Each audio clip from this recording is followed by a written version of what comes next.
tell me about the knee replacement. What's happened with that knee replacement? When did that when did you have it surgery? The knee replacement. Well, that's not on the same leg that we did. You did Okay. the stem cell. Am I right? I did that last year, August, around August. Okay.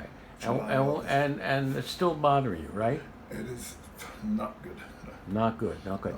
No. Now the knee we did the stem cells on your left knee. How's that doing? Left knee has 45% improvement. Wow. I feel like I get the second. I'm really gonna. And it's only been how many months? About 5-6 months. Yeah. Okay. Yeah. So it takes sometimes a year before you see the benefit. Oh. Yeah. Sometimes, but I mean, it there's starts. been yes. Yeah. So it starts now, but now it gets better.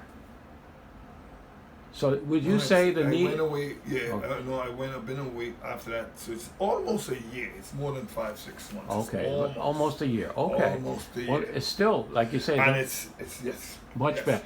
So would you say that if you knew about the stem cell, No way I would have done it. no way you would have done No that? way. Okay. No way. No way. Okay.